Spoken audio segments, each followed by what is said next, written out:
Hi everyone, it's Amy here from the blog I Think Therefore I Teach. Welcome to your next Criminology instalment. This one is going to be for Unit 4 and it's 3.1 and 3.4 as 3.4 evaluates 3.1, so we might as well do them both together. What this means is the PowerPoint is long, so the chances are I will only do half of it today and then I will finish off the second part of it at another point shortly. Right, let's get started. I've got my cup of tea ready, so let's get going. 3.1 then is explain the role of agencies in social control. The first one we start with then, first of all, what we will study. In this topic we look at all the ways our society tries to control our behaviour, to prevent, deter people from breaking social norms and values, engaging in antisocial behaviour and criminal behaviour. So what do we do to prevent and deter them? You need to know the aims and objectives, the funding, the philosophy and the working practices behind all of these agencies. So the working practices include types of crime, types of offenders and the reach. Is it local, national or both? The agencies that you need to know about are, first of all, the police, the CPS, the Judiciary, the prisons and the probation. These are all government sponsored. You also need to know about private or voluntary agencies such as charities and pressure groups. And so the reason why this PowerPoint is so long is because you need to know all of those agencies for all of those roles. So it's a fairly chunky one, as well as evaluating them at the same time. You should be able to identify agencies involved and explain their role in achieving social control. First of all then, police. What I get my students to do is I get them to have a look at a short clip on YouTube. It's called "A Day Inside London's Metropolitan Police" and we have a little discussion about that. Check it out if you'd like, it's only short. We also look up the www.police.uk and investigate just their national website. What can we find out about it? What does it look like? What can they find out about those aims that they have, the aims, objectives, roles, careers, etc. And then I get them to research Robert Peel. Who is Robert Peel? What is his significance when it comes to the police? So the aims and objective then of the police. The Association of Chief of Police Officers states that it's to keep the peace and maintain order, protect life and property, prevent, detect and investigate crime, and to bring offenders who break these to justice. The PACE Act, as you now well know, we've looked at the PACE Act before, brought in with the Maxwell Confate case, was established in 1984 and it gives police powers to stop, question, search, arrest, detain and interview, but also does protect, so that's very much crime control, but it does also ensure due process is taken as well. Funding comes from three main sources. 2/3 are from central government, local council tax, we pay for it, and charging for services. So, for example, policing football matches, they charge for the service. Royal weddings, there seems to always be a royal wedding or a wedding of grandeur. These then get funded, so they get paid for doing that. In 2018-2019, police costs were 12.3 billion. Funding, however, as we know, has reduced in recent years. So, for example, in 2010 to 2018, it dropped by 19%. 19% of 12.3 billion is quite a massive amount, leading to 20,000 fewer police officers. In 2019, there was 122,000 officers in the UK and England. That's not a big number. But think about what the police get paid. It isn't that great. Where's all the rest of the billions going? 122,000, even with another 20,000 wages. That's not a massive number. So, the police do cost an awful lot. Was the best idea to reduce the amount of police officers when they actually won't be getting paid that much from them 12 billion? Where else was the money going to? It maybe needed to be cut back, because at the end of the day we need the police on the streets, we need police officers. So again, it's a little bit of a good thing to think about when it comes to the evaluation. Philosophy. Police are public servants. They are there to serve us, the public and the law. Technically, they are citizens in uniform. They're there to uphold the law, though this is the duty of all citizens. You can do a citizen's arrest, for example. They just get paid to do it. The Metropolitan Police was established in 1829 by Sir Robert Peel. Robert Peel. Then the Home Secretary, which is why they call them peelers or bobbies. So that's why they call police often bobbies, after Sir Robert Peel, who was the one, Robert Bob. So that's why they often call them that, because he was the one that first of all set up in 1829 the police. Robert Peel's philosophy then is to prevent crime and disorder, depend on public cooperation and approval, use physical force only as a last resort, impartially serve the law. Police are public and the public are the police. Now, the number 4 is quite interesting, impartial serving the law. This is removing your own bias, etc. And obviously this has caused problems in recent years with things like racial bias, etc. So that's again something that you can discuss. Working practices, the reach. There are 39 regional, national, so all over, 39 regional forces in UK and 4 in Wales. Scotland and Northern Ireland have 1 each. Then there are specialist forces which are national, so the people that deal with things all over the country, such as the Border Force or the British Transport Police. Types of criminality and offenders, all of them, police deal with everyone. They deal with all crimes and all offenders, except those that require specialism, such as HM, Revenue and Customs, which deal with tax evasion and fraud. Their duties then: patrolling, responding to the public, reporting crime, so dealing with the reports of crime, dealing with crime scenes, protecting evidence, collecting witness statements, finding offenders. We did all of this in great detail as well in 1.1 of Unit 3. Specialists of the CID, for example, the Criminal Investigations Department, they have detectives that work alongside other police officers. Also squads such as drug fraud or cover, surveillance squads who have traffic, air support and river police, dog handling units, underwater search. This is how it starts to rack up the money quite quickly. Most forces will have a number of these specialist departments as well. Their working practices, they are unarmed. And again, me and my students discussed this point. Should police be unarmed? What are the for and against again of this argument? Do you think police should carry weapons? Should they carry guns like in America, or should tasers and batons be enough? Most police in the UK are unarmed, which is unusual compared to most other countries. The other roles that they have, we have special constables. They're volunteer police with the same powers and training as other police, but they just don't get paid for it. A bit like your magistrates, you don't pay for your magistrates. Police community support officers have a role of peacekeeping on the streets, antisocial behaviour management issues, can issue fines, but fewer powers than other officers.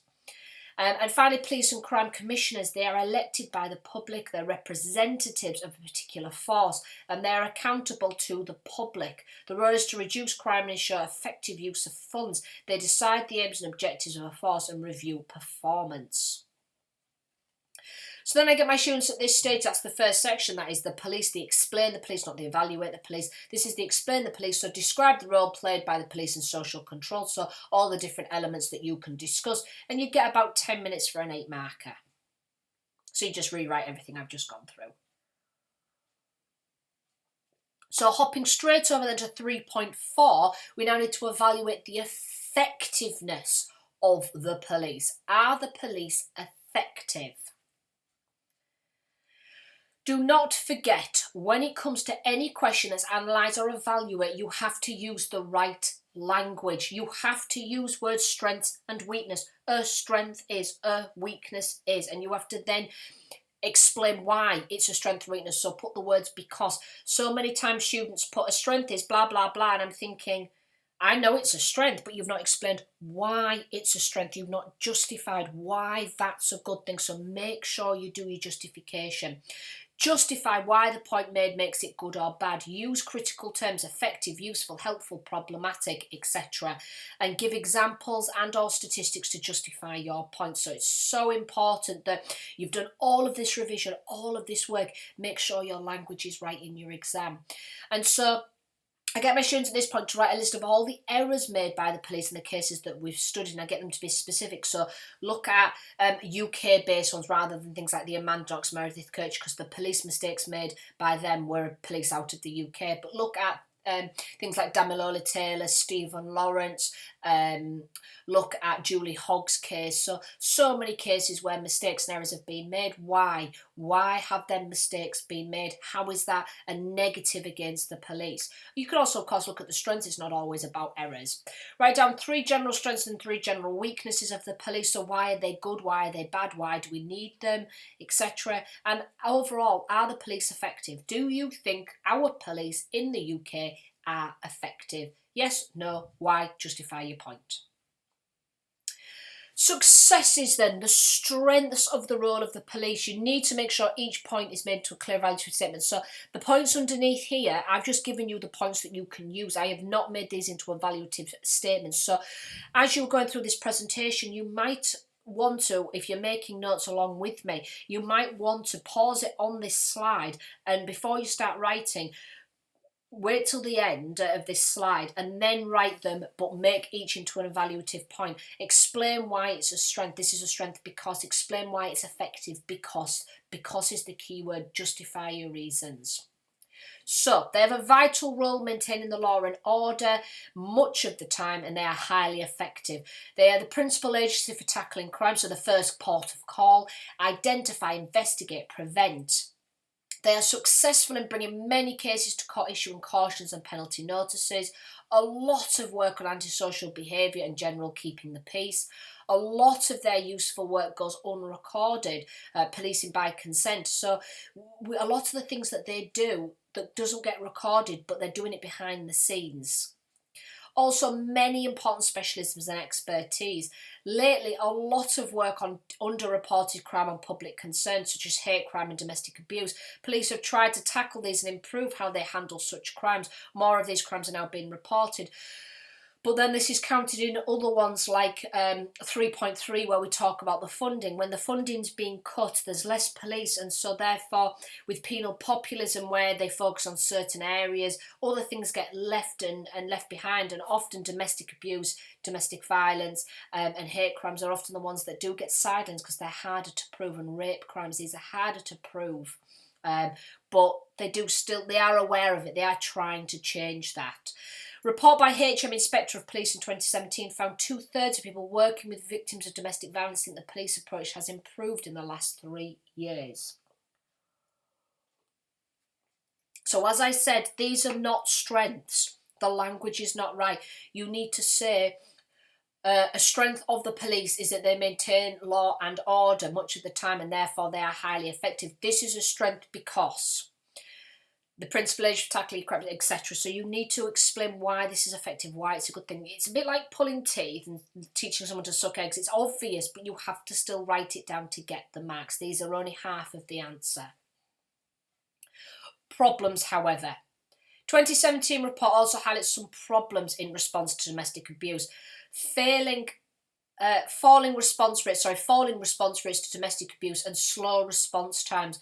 Bail conditions not always enforced effectively to protect the victims. The McPherson report of 1999 said that the police were institutionally racist. This was the one that, the McPherson report was the one that was brought around after Stephen Lawrence's case. Because they realised that there was a lot of errors made, which meant the Damilola Taylor case was dealt with better. And there was a lot of people campaigning towards the McPherson report. You need to be able to back it up with reports. You need to know the names of things like this to get you really good marks. Ethnic minorities are still underrepresented in the police force, so we still don't have a lot of variety within the police force. Stop and search powers and tasers are still used disproportionately on minority ethnic groups, so they're used more on black people, for example. Dropping cases without full investigation. The Office for National Statistics 2017 found 48% of cases are being dropped without a suspect. They just don't have the time to investigate them further. The police have been accused of playing to moral panics. This may be because of wanting public approval by responding to media-driven outrage. So when, when there's massive media buzz around a certain area or a certain thing, the police channel a lot of energy into that area. But again, things that are underreported in the media, like your rapes, your domestic abuse, they're less dramatised in the media, less people are aware of them, and therefore the police kind of forget about them like the public forget about them. So they do seem to play to moral panics. This can mean police funding and attention is focused on some crimes and not others. 2014 South Yorkshire Police asked the BBC if they wanted to film their raid on the home of Sir Cliff Richard after allegations of historic child abuse. Sir Cliff was later cleared of all charges and the police and BBC had to pay huge damage costs. That's just really unfair because he's a public figure. Sir Cliff Richard's a public figure. Therefore, they asked if they wanted to film it in order to go along with this moral panic and this buzz, but then had to pay huge costs when they'd made a mistake. So should you treat people differently because of moral panics? Probably not. Statistical evidence on the police. Crime appears to be increasing, but police recording of crime has improved, so statistics are not straightforward. So this can be a strength and a weakness, as in there seems to be more crime, but that's because there's more crime being recorded by the police. They're more efficient when it comes to reporting and recording this crime. And so therefore it looks like the statistics are increasing. It's just the statistics maybe are just getting better, or there's just more crime. So again, you need to look at both how it's a strength that they're doing better in recording it, but is it because they're doing better in recording it, or is it just because there's just more crime out there that's not being prevented? So is it more crime or better recording? Police made improvements to records of crime after being criticised in 2014 by the Office of National Statistics. E.g., recording reports of domestic abuse has improved.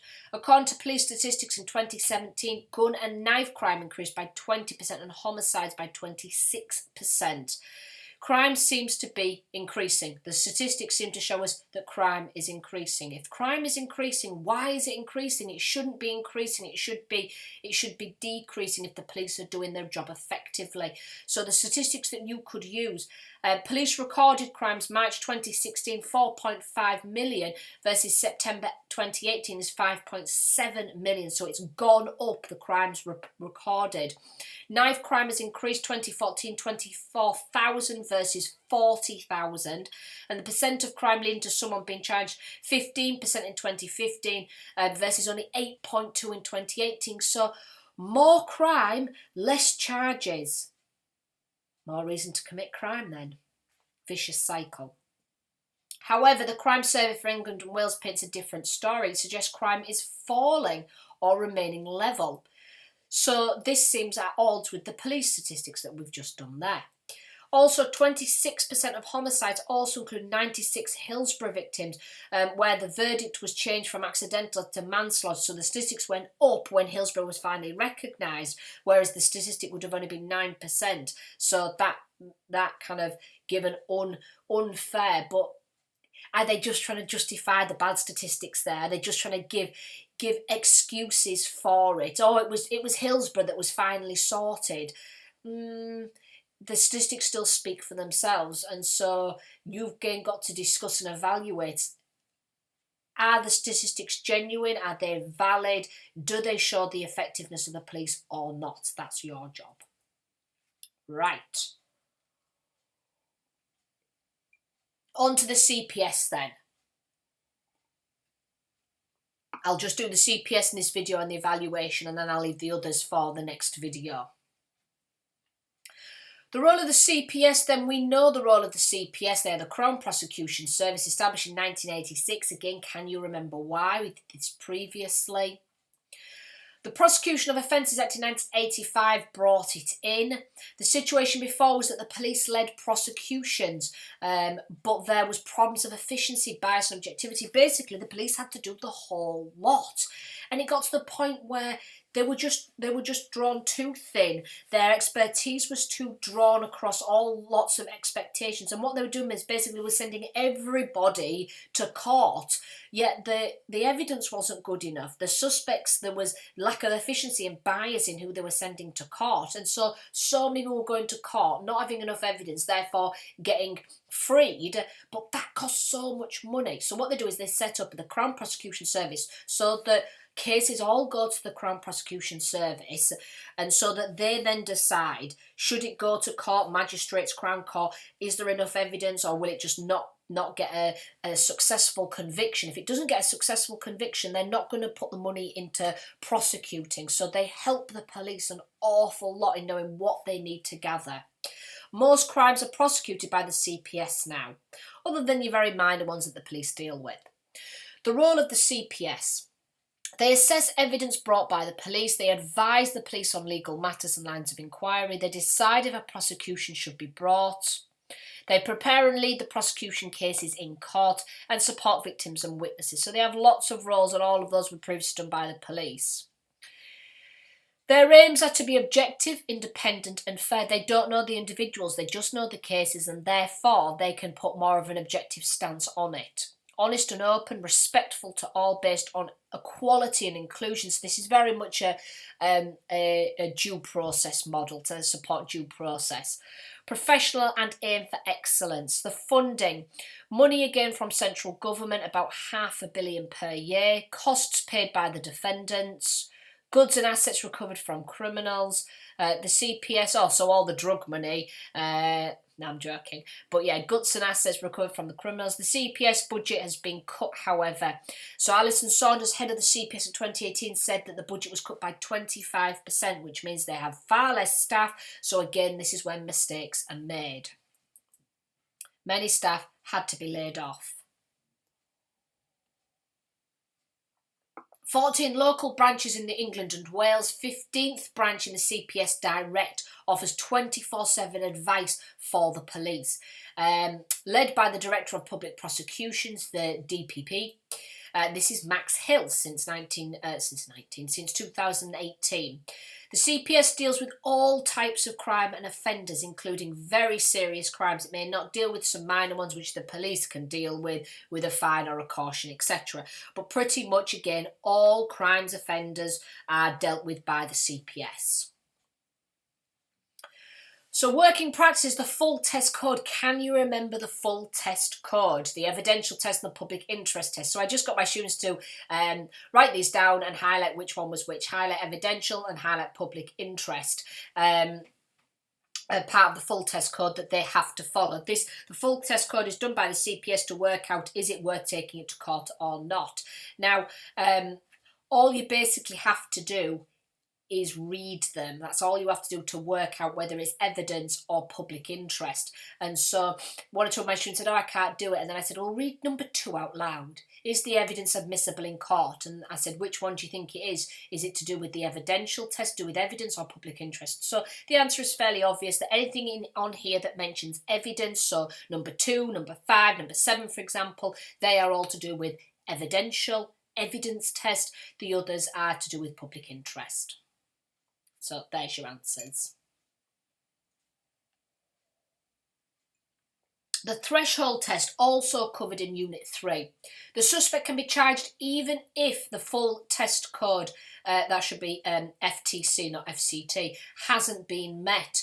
There are 5 conditions. So there are certain situations where there isn't evidence, but there is such a strong feeling that whilst you haven't got the evidence to back it up, that this person is a threat to society. So the 5 conditions: reasonable grounds. So reasonable grounds even though you don't have the evidence. Reasonable grounds to believe more evidence will be obtained that could lead to an conviction. Crime is serious enough to justify charging the suspect immediately. Substantial grounds to object to bail, and in the public interest to charge the suspect. So unfortunately, the threshold test has caused a lot of problems in wrongful convictions, such as Christopher Jeffries. Obviously, there was a massive moral panic around that. He was in the newspapers. He was absolutely vindicated by society. They had no evidence. They had no grounds to arrest and to keep him in prison, but they used the threshold test. So the threshold test can be very, very good to help the public, but sometimes can be used in the wrong way.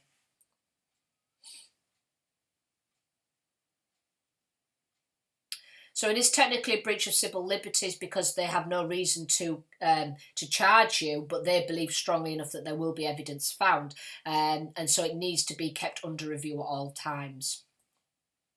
So what's the evaluation then of the CPS? Are they effective or not? Work through the strength and weakness tables of the worksheet. So again, I made this into a worksheet for my students where they had to look at the strengths and the weaknesses, and they had to rank order them, and they had to put them into their own words why they were effective or not. But I've given you the answers here, I've given you the strengths here, so you can do the same separately. The full code test gives a standard and fair approach to decision making. So this is the strengths, these are the successes. The organisation helps to ensure lack of bias and more efficient use of public funds. 2018, it prosecuted 80,000 cases in crime court and more than 450 in magistrates. Don't forget, magistrates is a lot cheaper than Crown. 2018, 84.1% of the defendants were convicted. That's a huge success. What that means is only 15% of people that they thought they could convict ended up getting off because there wasn't strong enough evidence, etc. So that means they have an 84% success rate in being able to pick the right cases with the right evidence, the full test codes done properly, etc. And therefore convictions are made. That means the money is being used in the right way. So that's a huge strength of them. Problems, however, firstly, it's been criticised for dropping weaker cases in order to improve its conviction rate. They want to keep the 84% rate, and so therefore it's 16%, isn't it? Bad maths. The 84% rate, so because of that, anything that they think, oh yeah, it's a bit risky, got a bit of evidence, not a lot, let's just drop it. So it means that people that might have committed crimes get away with it. Denies some vulnerable victims the chance to have their case heard, like your rape cases, your domestic abuse cases. In The Guardian, September 2018, the allegation was made that the CPS wasn't taken on weak rape cases. Because again, the evidence is very, very hard to put together in these rape cases and some rape cases. Campaign groups argue this disadvantaged people judged not to make good witnesses due to things like age, disability, mental health conditions. So if your only witness is somebody that is young, they don't make good witnesses, and therefore it disadvantages the case. Secondly, some argue the CPS shouldn't use the likelihood of conviction as the basis for their decisions. Basically, what's the likelihood this is going to get a successful conviction versus what's the likelihood of them getting off? That shouldn't be the way that it's dealt with, but that was kind of why the CPS were brought in the first place. This suggests the evidential test may not always serve the interests of justice. Not enough evidence, case closed. 2014 to 2018, rape reports more than doubled, but prosecutions fell. So there was a lot of rapes reported, but very few prosecutions. That means we have potential rapists on the streets, potential people knowing, oh, well, even if it gets reported, they aren't going to convict me. So again, there's less social control there when it comes to rape. Suggests that a proportion of cases are not being taken to prosecution. Alison Levitt of QC said a system that only prosecutes safe cases, the cases that you know are going to have a positive conviction, is sending attackers the message that vulnerable people are open to abuse, as the CPS will not prosecute. So it's basically saying if you attack that person, and that person, chances are you're going to get away with it. That's not a good message to send. Further problem, cuts in funding, as we know, 25% funding cuts, so a third of their staff, 1/3 of their staff lost. That's huge. 1/3 of staff, which means what jobs were they doing? Who now has to pick up the slack? What mistakes are now going to be made? Struggling to cope with the workload, I'm not surprised. And if you have a massive workload because you now have to take on another half of someone else's job, but you're not getting any more pay for it, you'll just think, nah, I've had enough of this job, I'm getting another job. Max Hill says that this is unsustainable, and added to this that the staff are increasingly having to shift through masses of mobile phone data and analysis of evidence. The modern world of mobile phones and emails has caused a magnitude of work in the looking through old messages, phone calls, phone records, email records has become such a massive thing in cases that the workload is just unsustainable. Takes many hours of painstaking work. Number 4, again, you don't need to know the numbers aren't important, it's just remembering that there's a number of big issues with the CPS. Critical mistakes such as the murder of Damilola Taylor, the case collapsed due to witness clearly lying. What was she called? Nope, can't remember.